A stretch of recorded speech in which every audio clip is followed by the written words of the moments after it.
राजधानी भोपाल में फरवरी में हुई आईपीएस मीट में पूर्व सीएम दिग्विजय सिंह के शामिल होने का एक वीडियो वायरल हो रहा है और इस वीडियो में दिग्विजय सिंह अपने भाषण में आरएसएस पर गंभीर आरोप लगाते हुए दिखाई दे रहे हैं।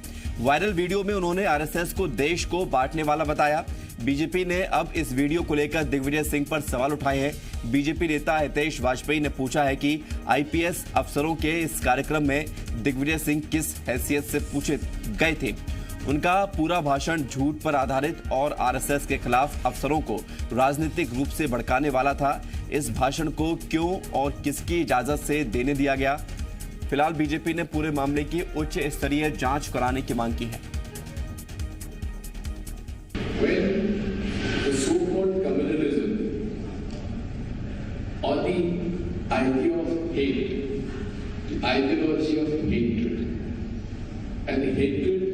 Which then leads to violence. All this has become a reality. But I do give credit to the founders of the RSS who believed in a Hindu Rashtra and they never deviated from that path.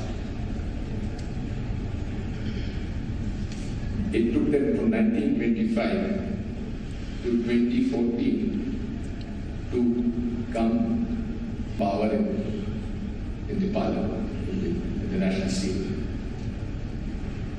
Mr. Atal Bihari Vajpayee was very moderate. And Pandit Jawaharlal Nehru had rightly said he is a right man in the wrong party. You can't sort of equate the 6 years of Atal Bihari Vajpayee's rule to the 6 years. एक service meet में man in uniform के बीच इतना जहरीला भाषण देने के लिए उसे क्यों बुलाया गया? एक जाकिर नायक के दोस्त। और आप सोचिए, ईश्वर चंद्र मोहन चंद्र शर्मा जी जो हमारे इंस्पेक्टर रहे हैं बाटला हाउस में, जो शहीद हुए, उनके विरोधी को बुलाना और आतंकियों के समर्थक को बुलाना, क्या ये बहुत उचित है? मुझे लगता है इसकी जानकारी सर्विस कंडक्ट रूल के तहत उच्च अधिकारियों को भी देनी चाहिए और साथ ही साथ इस पर एक आपराधिक और नैतिक जो भी कार्रवाई हो सकती है ज़रूर किया जाना चाहिए। कमलनाथ जी, क्या इसी प्रकार से आप बदलापुर की सरकार चला रहे थे? और इसी खबर पर ज्यादा जानकारी के लिए, विश्लेषण के लिए जी मध्य प्रदेश छत्तीसगढ़ के एसोसिएट एडिटर हरीश दिवेकर जी हमारे साथ जुड़ रहे हैं। हरीश जी, आईपीएस मीट में आरएसएस पर निशाना साधना फरवरी का ये वीडियो काफी कुछ कहता भी है और कई सवालों को जन्म भी देता है। उन सारे सवालों के जवाब कैसे मिलेंगे और क्या जांच होगी जो बीजेपी कह रही है? देखिए, इन सब के सवालों घेरे में गिरते हैं आईपीएस एसोसिएशन खुद, आईपीएस एसोसिएशन के अध्यक्ष, आईपीएस एसोसिएशन के पदाधिकारी, जिन्होंने इस एसोसिएशन के प्लेटफॉर्म पर किसी पॉलिटिकल व्यक्ति को जगह दी और पॉलिटिकल व्यक्ति के पर। और सबसे बड़ी बात है कि वहाँ पर जो जिस तरह के आयोजन, जो एक्चुअली ये जो आयोजन है शासकीय है और बाकायदा अधिकृत है, ऑफिशियल आयोजन माना जाता है। और इसके अंदर जब किसी मुख्य अतिथि को बुलाया जाता है, अभी तक 2016 से आईपीएस एसोसिएशन का आयोजन शुरू हुए हैं और उसके बाद से लगातार या तो एक्सपर्ट आते रहे या वरिष्ठ आईपीएस अफसर आए जिन्होंने लॉ के बारे में जानकारी दी है या अपने आईपीएस एसोसिएशन को कहाँ कानून में क्या नए बदलाव आने, क्या चैलेंज आ रहे हैं, उसके बारे में बताया गया है। लेकिन पहली बार पॉलिटिकल व्यक्ति को बुलाया गया और जब कभी इस आयोजन में मुख्य अतिथि या किसी भी इस तरह के आयोजन मुख्य अतिथि बुलाए जाते हैं, उनको एजेंडा दिया था, विषय दिया था कि आपको इस विषय पर बोलना है। और पॉलिटिकल व्यक्ति को बुलाया भी जाता है तो ये बोला जाता है कि राजनीतिक बातें ना करें, क्योंकि इस तरह का मैन ऑफ यूनिफॉर्म के लोग हैं, संविधान के रक्षक हैं, उनको कानून की बात जानकारी दी जाती है या देश प्रदेश में क्या चल रहा है। लेकिन यहाँ पर उलट हुआ, एसोसिएशन के अफसरों जो पदाधिकारी हैं उन्होंने इस बात का ध्यान नहीं रखा और एक प्लेटफॉर्म दिया, यहाँ पॉलिटिकल भाषण हुआ, किसी विपक्षी दल के बारे में बोला गया, किसी संगठन के बारे में बोला गया। लेकिन इस पर सवाल यहाँ खड़े हो रहे हैं कि ये जो पदाधिकारी थे, क्या उन्होंने अपने हित साधने के लिए उनको बुलाया था? क्योंकि विवेक मैं बताना चाहूँगा कि ये उस समय का दौर है जब मध्य प्रदेश में हनी ट्रैप का मामला पूरे जोरों शोरों पे था। हनी ट्रैप को लेके तत्कालीन डीजीपी, पूर्व डीजीपी वीके सिंह ने एसआईटी गठन कर दी थी। इस पे पूर्व मुख्यमंत्री कमलनाथ नाराज थे, उनको हटाने का तय हो चुका था, नए डीजीपी आने थे। उस डीजीपी बनने के लिए उस दौरान दिग्विजय सिंह सुपर सीएम कहे जाते थे, क्योंकि तत्कालीन जो पूर्व जो चीफ सेक्रेटरी एसआर मोहंती, उनकी नियुक्ति दिग्विजय सिंह कहने हुई थी। जो डीजीपी बने थे वीके सिंह, उनमें भी सिपाही दिग्विजय सिंह चली थी। तो ऐसा माना जा रहा था कि आईएएस आईपीएस की ब्यूरोक्रेसी पोस्टिंग में भी दिग्विजय सिंह का चल रहा है।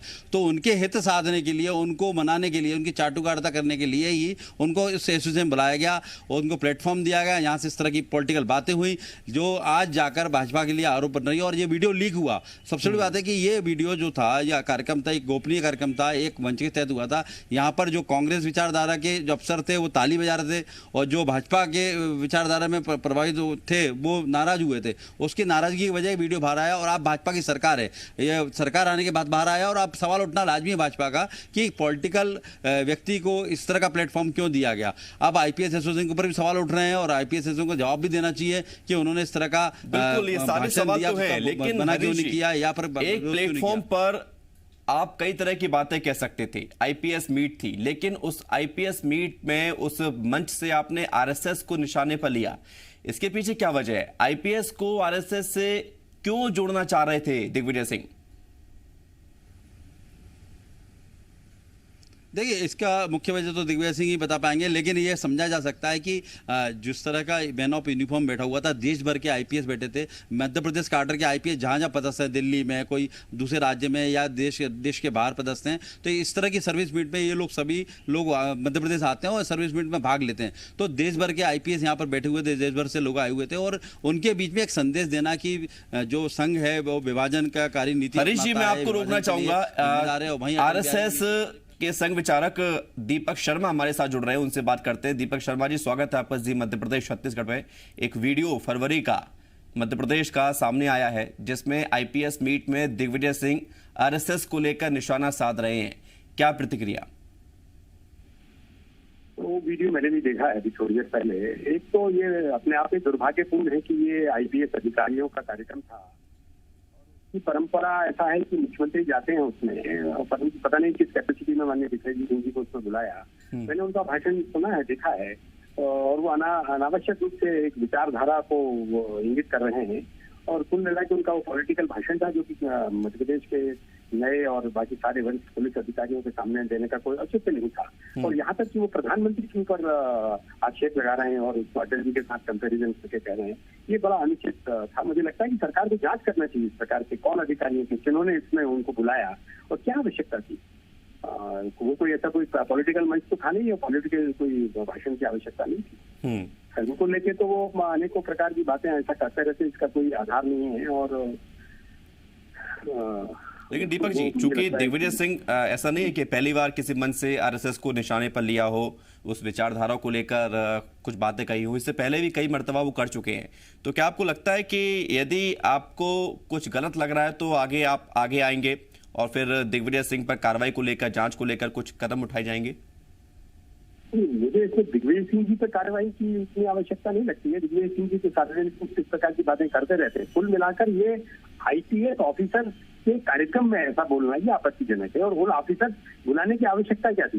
पिछली सरकार ने करा है, इसकी जांच होना चाहिए। सरकार को किन लोगों ने इसको बुलाया, क्या आवश्यकता थी, और इस प्रकार का पॉलिटिकल डिस्कशन उन्होंने सरकारी अधिकारियों के सामने किया, जो कि अनावश्यक है, अनुचित है। आप दीपक जी बने रहिए हमारे साथ। एसोसिएट एडिटर हरीश दिवेकर जी भी आपसे कुछ पूछना चाहते हैं। हरीश जी। दीपक जी, आप आरएसएस से जानकार हैं और आरएसएस जुड़े हुए हैं, कई पदों पे भी हैं, तो मैं जानना चाहता हूं कि जिस तरह से आईपीएस एसोसिएशन ने एक प्लेटफॉर्म दिया पॉलिटिकल, दिग्विजय सिंह तो आरएसएस पे आरोप लगाते रहे, लेकिन ऐसे नए ट्रेनी अफसर भी उसमें शामिल थे, कई महत्वपूर्ण पदों बैठे हुए अफसर शामिल थे, उनके सामने बताया गया कि संविधान को जो है पालन करने फेल रहा, असफल रहा ये 30 साल के अंदर, और अब इसको लेकर जो अफसर थे जिम्मेदार, क्या उनकी जाँच की मांग उठाएंगे आप? वो तो स्पष्ट रूप से होने चाहिए। जो लोग भी इस कार्य में बुलाया और उनको इस प्रकार का मंच प्रदान किया, इसके लिए निश्चित रूप से ऑफिसर तो दोषी है, और उनका उद्देश्य कुछ और होगा। जिस कारण से उन्होंने बुलाया है वो भी जानते हैं कि दिग्विजय सिंह वहाँ आएंगे तो क्या बोलेंगे। और दिग्विजय सिंह की पूरी स्पीच जो है वो पूरी की पूरी पॉलिटिकल स्पीच है। आप उस समय की उसको देखेंगे तो उसमें कहीं भी उन्होंने कुछ राष्ट्र से संबंधित, क्राइम से संबंधित बातें कुछ नहीं करी। उन्होंने कुल मिला के एक विचारधारा को इंगित किया और उस विचारधारा में वो संघ को हमेशा जैसे खेलते रहे वैसा खेलने की कोशिश करी, और अनावश्यक था, उसमें कोई तथ्य नहीं रहे और विभाजनकारी बातें करते रहे। एक प्रकार से दूषित नए पुलिस आईपीएस ऑफिसरों के बीच में इस प्रकार से उनके मस्तिष्क में जहर घोलने की बात करते हैं। बहुत शुक्रिया उनको आपका जिन लोगों ने जी। दीपक शर्मा जी, बहुत धन्यवाद आपका। और हरीश दिवेकर जी भी आपका ही बहुत शुक्रिया तमाम जानकारी देने के लिए, विश्लेषण भी करने के लिए। बहरहाल ये वीडियो तो अब सामने आ ही गया है और वीडियो के सामने आने के बाद अब बीजेपी इस मामले को लेकर जांच की बात कहती हुई नजर आ रही है।